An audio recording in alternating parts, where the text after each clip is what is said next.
미국 유모에 이런 얘기가 있습니다. 한 집사님께서 늦은 나이에 골프를 배우게 되었습니다. 그런데 이 집사님이 골프가 너무 재밌는데 재밌는 수준이 아니라 아예 그곳에 빠졌습니다. 그래서 한 주는 골프 치러 가고 한 주는 교회를 오는 겁니다. 그래도 나름 집사님인데 격주로 교회를 골프장에 왔다 갔다 하는 것입니다. 그래서 교회에서 소문이 났습니다. 그 집사가 골프에 빠져서 신앙생활을 소홀히 한다는 것입니다. 그런데 어느 날부터 그 집사님이 아예 교회를 안 나오시는 겁니다. 골프장에서만 사는 겁니다. 그래서 목사님이 혹시 그 집사님이 교회에서 나온 괜한 소문 때문에 상처를 받아서 교회를 안 오시나 보다 생각하고 신방을 갔습니다. 집사님, 교회 소문은 신경 쓰지 마시고 한 주 골프장 가지고 한 주 교회 오십시오. 격주로 교회 오셔도 되니까 교회 꼭 오십시오 라고 얘기합니다. 그랬더니 그 집사님은 다른 얘기를 합니다. 목사님, 제가 소문 때문에 교회 안 나가는 것이 아닙니다. 다른 이유가 있습니다. 그러면서 이런 얘기를 합니다. 골프가 너무 재밌어서 주일날 교회 안 가고 골프장 가면 그래도 제가 집사인데 교회 생각이 계속 납니다. 교회 갔어야 되는데. 그래서 그 다음 주에 교회를 가면 또 골프장 생각이 나는 겁니다. 목사님 설교는 안 들리고 예배엔 집중이 안 되고 자꾸만 골프장, 골프공. 어차피 이럴 바에 교회 가면 골프장만 생각하니 그래도 골프장에 가면 교회라도 생각하니 골프장에 가 있자 해서 교회를 안 간다고 하는 그런 얘기를 듣고 이 목사님이 맞기는 맞는데 어떻게 대답할까 한번 웃자고 제가 얘기한 겁니다. 다시 코로나 1.5단계가 됐고요. 방송에서는 2단계로 곧 갈지도 모른다고 방송하고 있습니다. 우리 많은 성도님들이 온라인으로 지금 또 예배 드리고 계십니다. 그래도 마음은 다 교회에 있으시리라 생각이 듭니다. 여러분의 가정 또 예배 드리는 어떤 장소에서 예배를 드릴지라도 항상 교회를 생각하시면서 더욱더 간절히 주님 앞에 나아갈 때 오늘 이 예배가 이 말씀이 여러분에게 은혜가 되고 하나님의 복이 되시길 주님의 이름으로 축복합니다. 마태복음의 말씀 45번째, 나사렛에서 고향에서 배척당하시는 예수라는 제목으로 함께 말씀을 나눠보고자 합니다. 역사에서 어떻게 기록될지는 모르지만 분명한 것은 이 코로나 사태가 우리 교회와 우리 성도들에게는 분명히 큰 충격과 고난을 준 것은 사실입니다. 우리 기독교인들의 민낯이 드러나기도 했고요. 교회가 가장 밑바닥까지 떨어지기도 했습니다. 그 가운데 교회와 그리스도인들의 모습은 코로나를 대처하는 모습 속에서 세상 사람들에게 큰 불신을 주기도 하고 부정적인 영향을 끼치기도 했습니다. 물론 교회도 피해를 입었고요. 아픔과 상처를 겪었습니다. 그래서 억울하기도 합니다. 그 가운데 저는 8월에 코로나가 재확산되었을 때 SNS에 이런 글을 쓴 적이 있습니다. 막 코로나가 재확산되었던 그 주말, 그 첫 주일에 온갖 언론과 방송에서 기독교와 교회 때문에 코로나가 재확산되었다고 비난의 보도가 곳곳에서 있었습니다.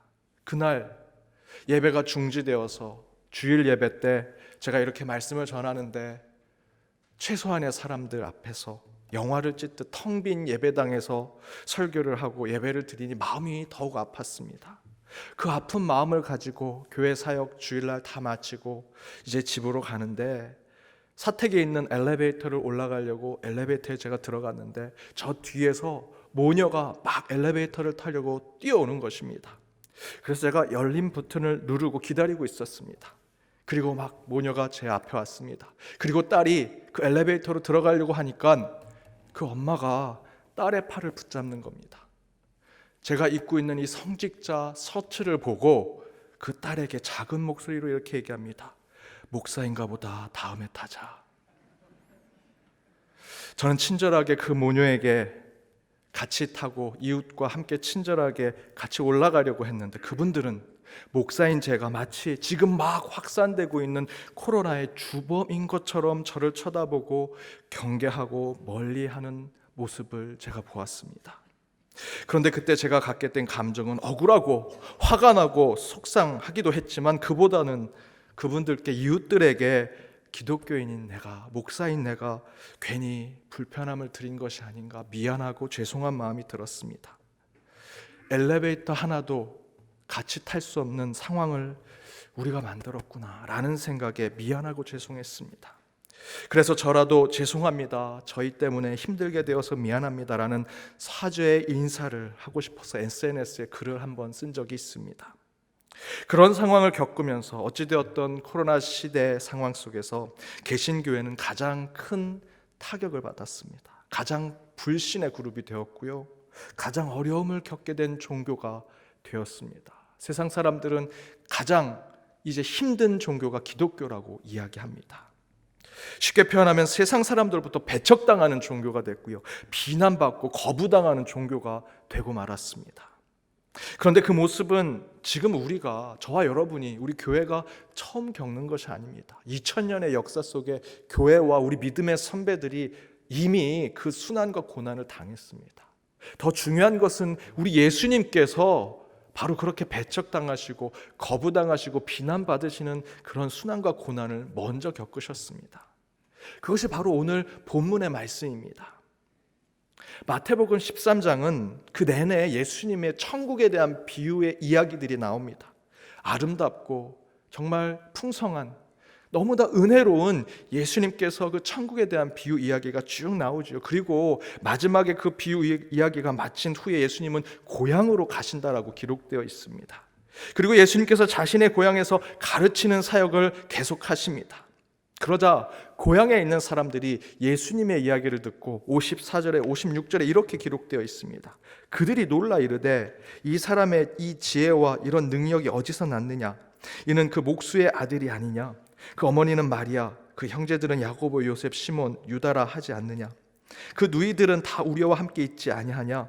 그런즉 이 사람의 모든 것이 어디서 났느냐라고 얘기하죠. 예수님이 고향에서 진리를 가르치는 그 모습을 보고 사람들이 반응하는 것입니다. 내가 얘 알아, 어렸을 때 봤어, 목수의 아들이야, 별 볼 일 없는 애야, 우리 고향에서 똑같은 애들인데 얘가 무슨 진리를 가르친다고 해, 무슨 지혜를 가르친다고 해, 우리를 구원한다고 얘기해 라고 얘기하는 것이지요. 그러면서 54절에 56절에 예수님의 고향에 있는 사람들이 예수님을 평가하는 내용들을 57절에서 마태복음 기자는 이렇게 평가합니다. 그들이 예수님을 배척했다. 하지만 사실 이 말씀은 우리에게 영적인 의문을 주는 본문입니다. 본문 자체를 보면 왜 예수님이 그 고향에서 배척을 당하셨을까? 다른 곳에서는 엄청난 이적과 표적을 보여주시고 곳곳에서 병자를 고쳐주시고 귀신을 쫓으시고 지혜와 진리를 전하시고 그래서 곳곳에 소문이 나고 유명해지셨는데, 그러면 예수님이 태어나신, 예수님이 자라고 난 그곳에, 그 고향에서는 덩달아 우리 고향에서 아주 유명한 사람이 났다, 우리 지역에서 굉장히 뛰어난 사람이 났다 좋아해서 예수님이 그 고향으로 온다고 하면 환영하고 대접할 텐데 왜 고향의 사람들은 예수님을 배척했을까? 의문이 드는 것이지요. 그리고 오늘 본문이 나오기 전까지 마태복음의 13장은 천국 비유장입니다. 너무나 은혜로운 천국 비유의 이야기들이 나오는데 왜 마태복음의 기자는 그 아름다운 천국 비유의 이야기의 맨 마지막 마침표와 같은 곳에 부정적인 이야기, 예수님이 고향에서 배척받는 이야기를 마지막에 넣었을까? 마치 다 된 밥에 재 뿌리듯 그 이야기가 마지막에 들어가 있습니다. 의문이 들지요. 그런데 여러분, 오늘 말씀을 찬찬히 지금의 우리의 상황들을 대비해서 본다면 사실 오늘 말씀은 도리어 코로나로 세상의 배척과 불신을 당해서 상한 심령이 되고 아픔 가운데 있는 우리 성도들에게는 오히려 위로와 위안이 되는 말씀이 오늘 본문의 말씀이라는 것입니다. 왜냐하면 이 말씀을 읽고 또 읽으니 지금의 우리 교회 성도들의 상황, 그 처한 상황과 너무나 유사한 것이죠. 현재 한국교회와 우리 그리스도인들은 이 코로나19 바이러스의 확산 때문에 세상으로부터 강한 질타를 받고 비난을 받았습니다. 그래서 때로는 여러분이 사는 일상 속에서 가게나 또는 식당에서, 또 앞에서 제가 말씀드린 제 경험처럼 이웃들에게도 배척을 당하기도 하고 비난을 받기도 했습니다. 한참 코로나 때문에 교회 못 오시는 분들이 계셔서 제가 연락드리고 신방을 하면 아이들이 학교에 가지도 못하는 상황, 그 아이들에게 교회 가지 않는다고, 예수 믿지 않는다고 얘기하는 그런 일들을 가슴 아프게 얘기를 들은 적도 있습니다.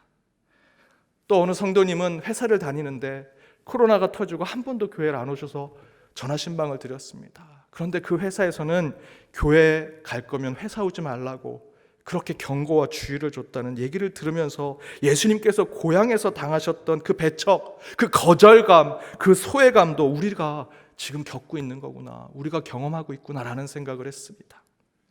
그래서 그런지 저는 오늘 본문을 그동안 수없이 읽어왔지만 이번만큼 이 말씀이 위로가 되고 위안이 되는 말씀으로 익혔던 적이 없습니다. 그 전에는 예수님이 능력을 베풀었는데 고향에서 배척을 했구나, 아주 부정적으로 읽혀졌는데 지금의 우리의 상황으로 비춰서 이 말씀을 읽으니 오히려 위안이 되고 위로가 됩니다. 이런 거죠. 어떤 일로 저희들이 고난을 겪었습니다. 질병을 갖게 됐습니다. 아픔을 갖게 됐습니다. 팔이 부러졌는데 팔 부러진 어떤 분이 와서 야, 나도 똑같이 부러져 봤어, 얼마나 아픈지 알아 라고 얘기하면 위로가 되죠. 하나도 아프지 않은 사람이 와서 이해가 됩니다, 충분히 알겠습니다 하면 위로가 되지 않습니다. 똑같이 아픈 사람이, 똑같은 부위를 다쳐본 사람이 위로해주고 얘기해줄 때 위로가 되고 위안이 됩니다. 김동호 목사님이란 분이 계십니다. 이분이 날마다 기막힌 새벽 날기새라는 것에 유튜브 방송을 하십니다. 그런데 이것을 하시게 된 것은, 이분은 이미 은퇴하신 분인데 이분이 은퇴한 후에 암이 걸리셨습니다. 은퇴한 목사가 아무것도 이제 할 수 없는 상황에 암까지 걸려서 이 몸도 썩어져 가는데 뭘 할 수 있겠는가? 돌아보니 암이 걸린 성도님들이 많은 겁니다. 그래서 이분이 작은 카메라 하나 두고 새벽마다 유튜브 채널에 하나님의 말씀을 전합니다. 특별히 암 투병을 하고 있는 환우들과 성도님들을 위해서. 그랬더니 많은 사람들이 이 방송을 듣습니다. 암 환우뿐만 아니라 많은 성도님들, 위로와 위안이 필요한, 메시지가 필요한 성도님들이 이분의 메시지를 듣는 것이죠. 암에 걸린 목사가 암에 걸린 성도에게 하나님의 메시지를 전하니 얼마나 위로가 되겠습니까?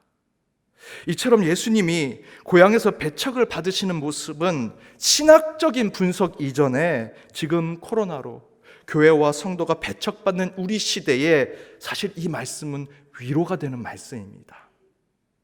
예수님도 그때 그렇게 배척을 받으셨구나, 비난을 받으셨구나, 욕을 먹으셨구나, 우리처럼 먼저 그렇게 순환과 고통을 받으셨구나.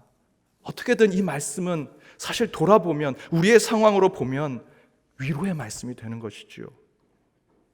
여러분, 우리가 지금의 코로나의 고통을 경험하지 못했다면 우리는 평생 오늘 이 본문의 말씀을, 왜 예수님은 고향에서 배척을 받았을까? 성경 공부하는 신학적 지식 수준에 벗어나지 못했을 것입니다. 그러나 이렇게 코로나의 상황을 겪으니 이 말씀은 지금 우리에게는 너무도 큰 위로와 격려가 되는 말씀으로 뒤바뀌게 되었습니다.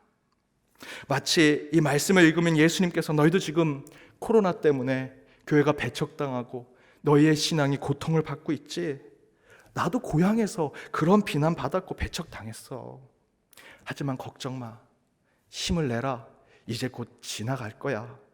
정말 그렇게 오늘 본문을 통해 예수님께서 우리에게 음성을 전해주는 것 같습니다.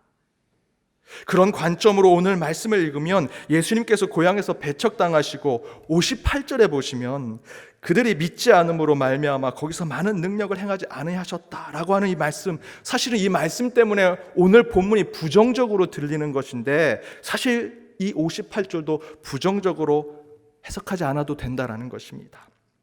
사실 그냥 볼 때는 예수님께서 말씀을 전하려고 하는데 고향 사람들이 예수님을 비난하고 배척하니 예수님도 내가 고향에 와서 이렇게 진리를 전하고 표적을 보여주고 능력을 보여주는데 너희가 나를 배척해, 나를 비난해, 나를 불신해?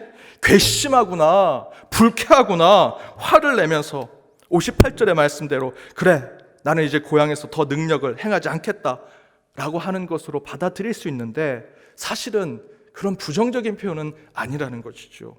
대신에 조금 다른 관점으로 생각해 보면 부정적으로 해석할 필요가 없습니다. 지금 우리의 상황에 적용해 보면 됩니다. 사람들은 한국에서 코로나19 바이러스가 교회와 우리 기독교인들 때문에 퍼졌다고 생각해서 교회를 비난하고 그리스도인들을 불신하고 배척했죠. 그래서 우리도 똑같이 오늘 본문 58절에 이 말씀을 부정적으로 우리도 받아들여서 이렇게 하는 겁니다. 한국교회가 이 지역사회, 한국 사회에, 한국의 이 역사 속에, 근대사 속에 얼마나 중요한 역할을 했는데, 봉사도 많이 하고 물질도 많이 헌신했는데, 우리 기독교를 코로나 확산됐다고 주범으로 생각해? 괘씸하네, 화가 나는구나 여기면서 복수하듯 세상을 향해서 등을 지고 칼을 가는 모습이 우리 믿는 자들에게 옳은 일일까? 여러분, 다시 한번 생각해 볼 필요가 있습니다. 정말 그것이 하나님이 원하시는 것일까? 옛날에는, 지금은 아이들이 다 따로 책상을 쓰지만 옛날에는 짝꿍하고 같이 책상을 썼죠. 딱 짝이 정해지면 여러분 제일 먼저 뭐 하십니까? 금부터 그지 않습니까? 가운데 자로 재서. 저만 그렇게 했나 보군요. 가운데 금을 긋습니다. 너 넘어오면 연필 하나씩 가져갈 거야. 지우개 하나씩 가져갈 거야. 그 선 조금만 넘어가면 막 서로 싸우고. 그런데 하루는 큰 싸움이 났습니다. 왜 싸웠냐고 물어봤더니 서로 금을 계속 넘어가서, 조금 넘으면 얘가 조금 더 넘어가고, 얘가 조금 넘어가면 그것도 더 넘어가고, 그러다가 큰 싸움이 나는 거죠. 그런 경험 하셨을 것입니다. 저와 여러분이 싸우는 것이 바로 이런 겁니다. 어린아이 수준이에요. 유아적인 수준입니다. 금 조금 넘어왔다고 그럼 나도 금 넘어갈 거야. 조금 더 넘어가고. 우리가 세상으로부터 그런 비난을 받았습니다. 그럼 나도 똑같이 칼을 갈고 그만큼 너희들 괘씸하게 해줄게. 내가 화난 대로 너희들 복수해줄게 라고 생각하는 것, 눈에는 눈, 이에는 이 라고 생각하는 모습이 우리 가운데 있는 것이죠. 오늘 58절도 그렇게 해석할 수 있는 겁니다. 예수님이 그 고향에서 배척당했는데 나도 똑같이 능력을 행하지 않을 거야 라고 생각하는 것. 그러나 오늘 58절 말씀은 그런 말씀이 아니라는 겁니다. 이에 스탠리 하워스라는 신학자는 이렇게 얘기합니다. 58절에서 예수님의 권능의 일들을 제안했던 것은, 58절에서 내가 권능을 더 능력을 행하지 않겠다라고 하신 것은 그들의, 그 고향 사람들의 불신 때문은 아니라는 것이죠. 네가 이만큼 금 넘어왔어? 그럼 나도 그만큼 넘어갈 거야 라고 눈에는 눈, 이에는 이 이렇게 하신 것이 아니라는 겁니다. 그러면서 하워스는 계속 이렇게 얘기합니다. 예수가 많은 능력을 행하지 않겠다라고 다짐한 것은 사람들의 주관 때문 또한 아니다라는 것이죠. 곧 이야기에서 58절에 예수님께서 고향에서 많은 능력을 행하지 않는 것이 결코 고향 사람들의 배척과 불신과 비난 때문에 그 마음을 바꾸신 것이 아니다라는 겁니다. 여러분, 예수님의 행동, 예수님의 판단, 예수님께서 실천하시는 것은 신적인 능력으로 하시는 겁니다. 인간의 다수결로 결정되고 인간의 감정적인 것들에 영향을 받아서 내가 이렇게 할까 말까 결정하시는 것이 아니다라는 것이죠. 인간의 매우 주관적이고 상대적이고 감정적인 것에 영향을 받아 하나님이 객관적이고 합리적이고 절대적인 섭리가 변화되는 것이 아닙니다. 고향에 왔는데 나를 배척해? 그럼 나는 능력을 안 베풀어. 이렇게 하신 것이 아니라는 거죠. 곧 예수님의, 고향 사람들이 예수님을 배척하고 비난한다고 예수님이 해야 할 일을 안 하시고, 또한 감정적인 영향을 받아서 그렇게 자신의 하나님의 공생애를 이상한 방향으로 가게 만든 것이 아니라는 것입니다. 그래서 카리스 성서 주석에서는 이렇게 얘기합니다. 예수가 고향이라고 해서 도리어 무분별하게 능력을 행한다면 그것은 선교적 사명을 뒷전으로 제쳐놓고 단지 백성들의 호기심만을 자극하는 결과가 되었을 것입니다. 이처럼 사람들의 믿음이 조건이 되어 예수의 능력이 나타나며 믿음이 없을 때는 예수의 능력이 약화되는 것이 아닙니다. 예수의 능력은 항상 동일합니다. 인간이 어떤 조건을 걸고 그 가운데 어떤 믿음이 있느냐 없느냐에 따라서 예수님도 그 능력이 오르락 내리락 하는 것이 아니라는 것이죠. 예수님의 능력은, 예수님의 모습은 항상 동일하고 변함이 없으십니다. 단지 사람들이 믿지 않기 때문일 뿐이다 라고 얘기하죠. 무슨 얘기입니까? 곧 58절의 의미는 예수님이 괘씸죄를 적용해서 고향에서 능력을 베풀지 않았다라는 것이 아니라 예수님은 고향에서 능력과 이적 대신에 다른 것을 베푸셨다는 뜻입니다. 저는 코로나 시대 우리 교회와 성도들이 세상으로부터 불신과 배척을 받았지만 오늘 말씀이 도리어 우리 믿는 자들에게, 우리 교회에게는 엄청난 위로와 격려가 되는 말씀이라고 생각합니다. 예수님도 저렇게 배척을 당하셨구나, 비난을 받으셨구나. 동시에 58절에 능력 대신에 보여주셨다라고 하는 것으로 우리는 이 시대의 새로운 사명을 깨달아야 한다라고 생각합니다. 한쪽에서는요, 세상이 우리를 이렇게 불신과 배척하니 우리도 똑같이 갚아줘야 한다고 말하는 분들도 교회 안에 있습니다.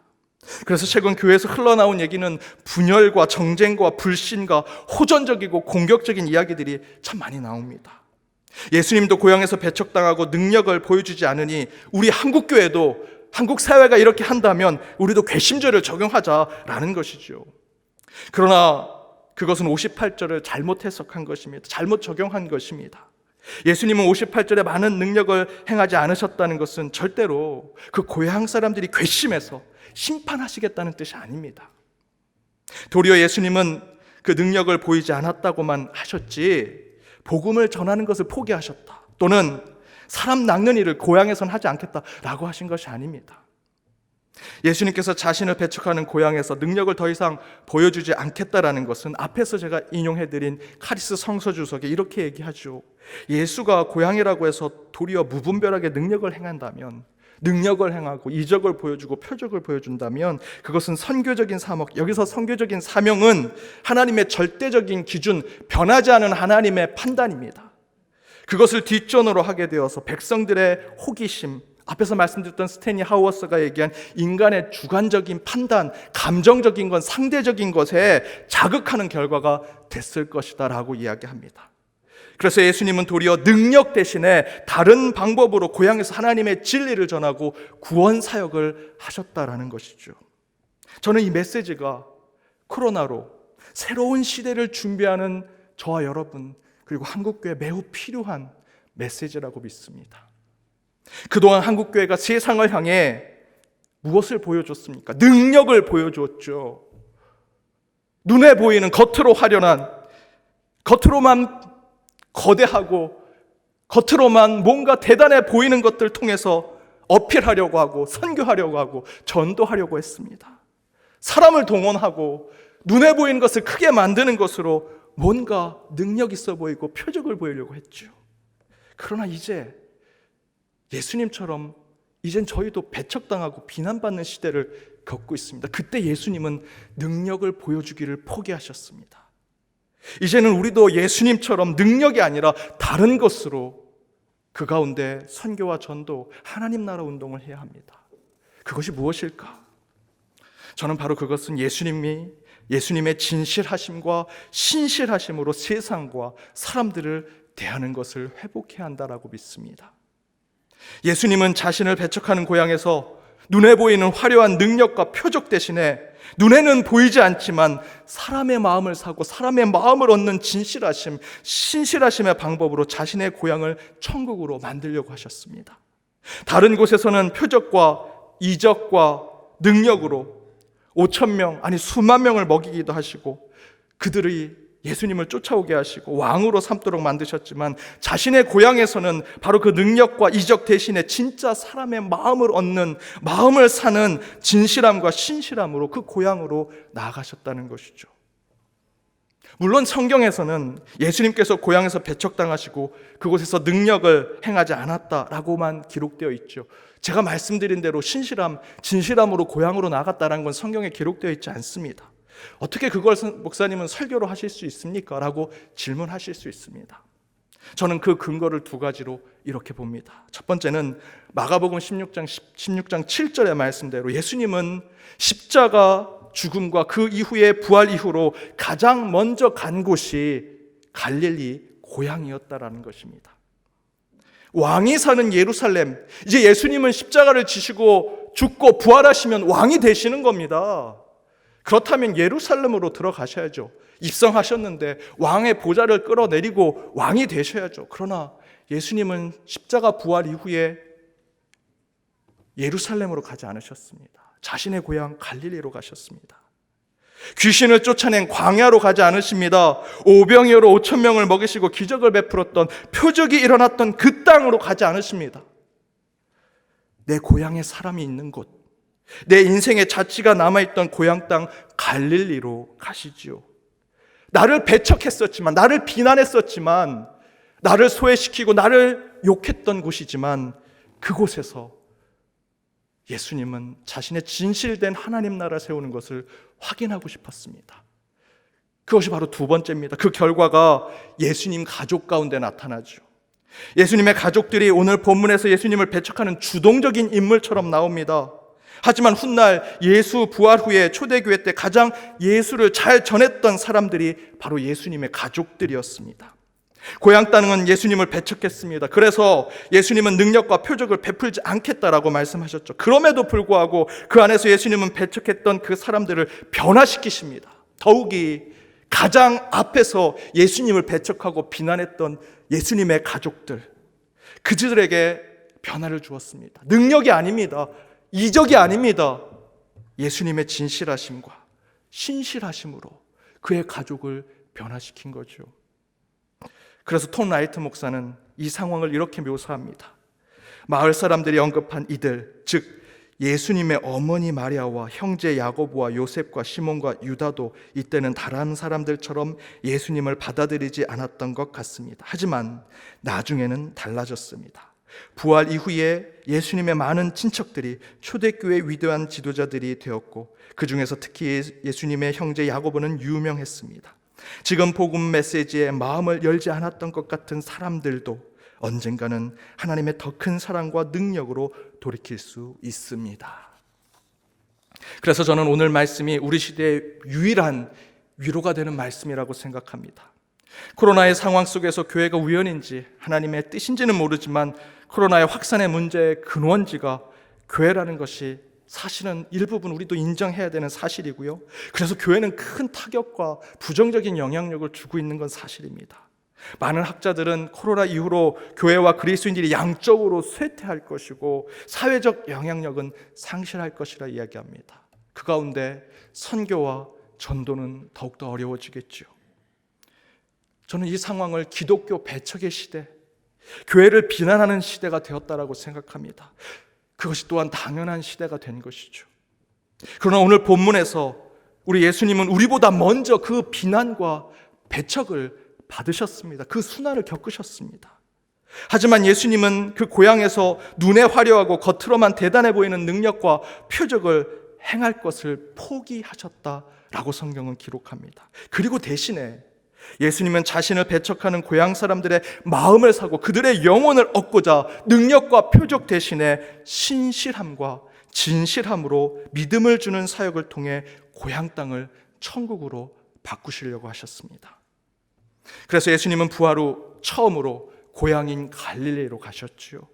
그때 예수님을 비난했던 가족들은 훗날 예수가 복음입니다 가장 강력하게 전하면서 목숨까지 내놓는 순교자의 삶을 살아갑니다. 이것이 지금 교회 배척 시대를 겪는 저와 여러분이 보여줘야 할 모습입니다. 능력과 표적, 물질과 소유로 복음을 전하는 것이 아니라 이제 코로나로 불신이 가득한 세상 속에 좀 더 진실하게, 좀 더 신실하게 참된 믿음을 보여주는 자로 세상에 다가갈 때 교회는 복음의 생명력을 다시 회복할 수 있을 것입니다. 그래서 오늘 본문의 말씀은 도리어 우리에게 위로가 되는 말씀이고 격려가 되는 말씀입니다. 예수님도 배척을 당하셨구나. 예수님도 비난을 받으셨구나. 지금 우리 교회도 그렇게 되고 있는데, 하지만 그 가운데 이 말씀이 우리에겐 위로가 되죠. 위로받는 것에서 머물러서는 안 됩니다. 그 가운데 하나님께서 우리에겐 새로운 사명을 주십니다. 뉴 노멀 시대의 진정한 신앙의 삶은 표적과 능력을 보여주는 것이 아니라 이제는 신실함과 진실함과 정직함과 겸손함으로 세상 사람들에게 다가갈 때 그 가운데 그들의 마음을 얻을 수 있고 영혼을 구원할 수 있다는 것입니다. 여러분, 그것은 다른 것이 아닙니다. 교회가 교회다운 모습, 성도가 성도다운 모습을 회복한다면 다시 예수님께서 고향의 땅을 새롭게 바꾸시고 부활 후 가장 먼저 찾아갈 수 있는 곳이 될 수 있다라고 저는 믿습니다. 최근 한 장로님과 신방을 했습니다. 그 장로님께서 교회 배척 시대에 어떻게 하면 우리가 참된 신앙의 삶, 교회의 삶을 찾아갈 수 있을까 고민하던 중에 그분이 겪은 예화를 얘기해 주셨습니다. 현재 우리 세계선교부에서 어느 한 교회에서 이 재고 물품을 받게 됐습니다. 근데 그 물품은 우리 국내에서 유통할 수는 없고 해외로만 내보낼 수 있는 것이라 우리 선교사님들한테 연락을 해서 그분께 물품을 나눠주고 있습니다. 그 가운데 이 장로님도 아는 선교사님이 있어서 연락을 취하고 이런 물품이 있는데, 이런 구호품이 있는데 보내드릴까요? 했더니 너무 좋다고, 우리 원주민들은 그런 것이 없어서 보내주시기만 하면 잘 사용하겠다고. 그래서 이 선교사님이, 이 장로님이 그 선교사님께 그 물품을 보내드리려고 박스를 크게 준비해서 우체국에 갔습니다. 그래서 그 항공 담당하는 사람에게 그 박스를 보여주면서 이런 동남아시아에 선교지에 가려고 한다고, 동남아시아의 나라에 보낸다고 했더니 그분이 뭘 이런 걸 이렇게 보내려고 하냐고. 그래서 장로님이 이렇게 얘기하셨다고 합니다. 제가 교회 다니는데 한 선교사님이 오지에서 선교 사역을 합니다. 그런데 그곳에 이 물품이 필요하다 그래서 저희가 좀 힘들지만 좀 보내드리려고 합니다 라고 얘기했더니 그 우체국 직원분이 갑자기 책상을 치면서 교회가 이래야지, 힘들어도 교회는 교회다 와야지, 교회가 그래야지, 그래도 교회가 살아있군요 라고 얘기하더랍니다.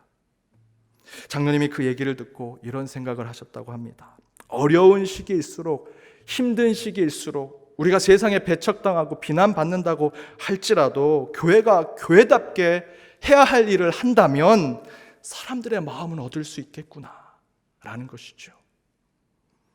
사랑하는 여러분, 다시 코로나가 확산되고 또다시 교회발 확산이 나오면 어떨까 저와 여러분 걱정이 많습니다. 코로나는 교회를 불신의 대상, 배척의 단체로 만들었습니다. 하지만 여러분, 주신 이도 하나님이시고 걷어가시는 분도 하나님이십니다. 그게 저와 여러분의 신앙 고백 아닙니까? 어쩔 수 없이 저희는 배척의 대상, 비난의 대상이 되었습니다.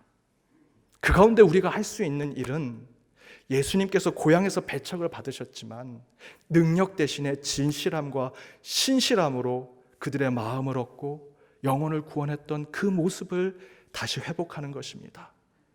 그렇다면 그때 이곳에 다시 세상의 사람들이 함께 예배를 드리고 함께 주님을 찬양할 때가 오리라 저는 믿습니다.